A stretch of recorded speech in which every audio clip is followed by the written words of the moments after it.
So once again, you get to choose past, present and future, or the situation, the right course of action and the outcome. You decide. You can change fate with the decisions you make. So this is just a guideline. If you choose to change the fate though, there's nothing to say that you may get worse. So it's all about your choices, your destiny. You make the choices every day to go one way or another, even if it's up the street or down the street, and it all could change your fate. So you will always end up where you put yourself. What do we need to know, Spirit players? Number 11, one of my favourite numbers.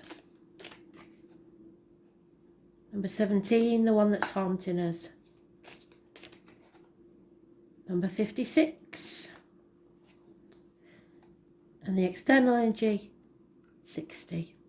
Hidden. So, here we go. Number 11. In the beginning. Peace. Peace of mind. Earth above, heaven below.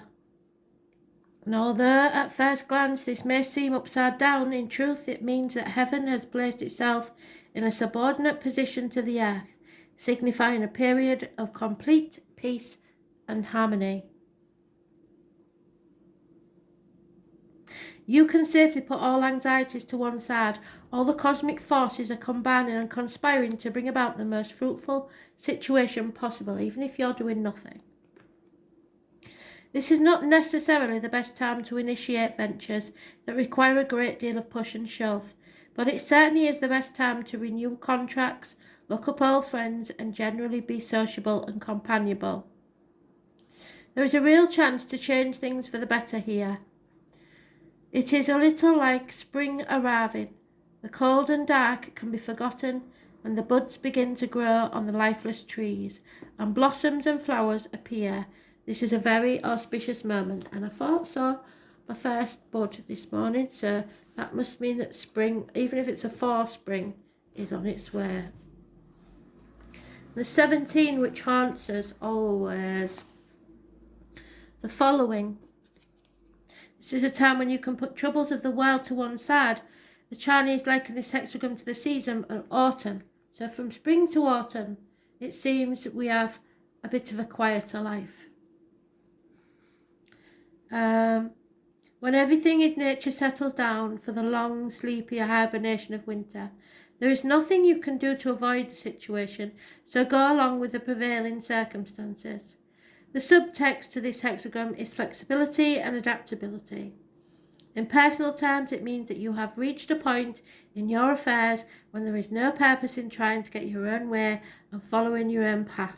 You carry on regardless, ignoring the underlying facts of the present situation, you will come badly unstuck.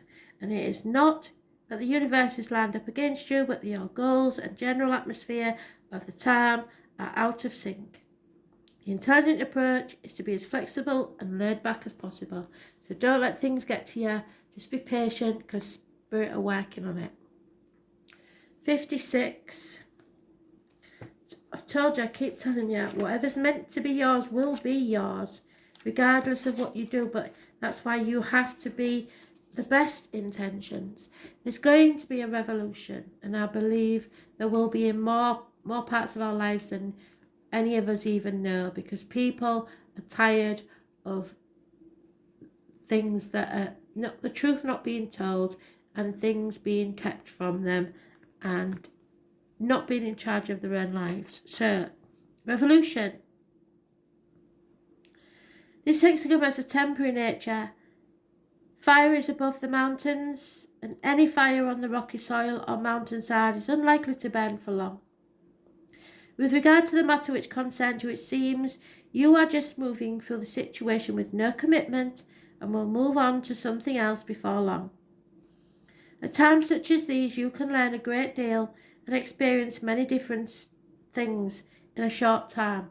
So this time that you're given where you're waiting, you will be able to use it to your advantage to do many different things. If you have no intention of putting down roots, you will continue to be nothing more than an observer who is unable to wield any influence. So if you're not ready to commit to a job, a situation, a relationship or whatever, then that's your hard luck when you have no say in what goes on. There is a very real problem here, and you can certainly gain much understanding, but any attempt to do more than watch from the sidelines will be seen simply as interference. There is no point in becoming involved in any long-term plans because you will not be able to see them come to fruition. So wherever you are now, the chances are you won't be there for long.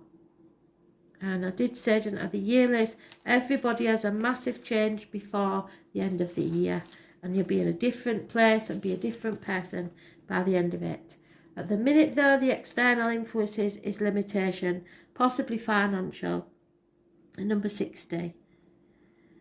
The abysmal water is placed above the joyous lake, and the implication is that there's too much water around, and unless it's restrained, it will overflow and disaster will ensue. There is a salutary moral tale here, warning of the conditions created by excess and lack of foresight. So not planning like Spirit told you to, and squirreling something away for a later date that you're going to need it. It can also signify that there will be major floods in the world, and we've already started seeing them, haven't we? No matter how tedious limitations may be, they are an essential part of life, and it's important not to get too repressed. But if there's no restraint at all, trouble and difficulty will surely follow. Your present situation is delicately poised, and difficulties will surely follow.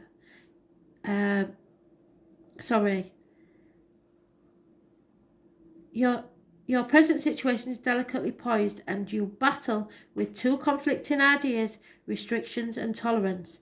In personal relationships, you must find the middle path between the laissez-faire approach and jealous restrictive one. This also applies to financial or business affairs. You gain nothing without the outlay of some money, but keep some back for that rainy day. What did I tell you? Because you're not going to be where you are now, and you are going to need that initial outlay to keep you stable and secure when you make your move. Thanks for listening.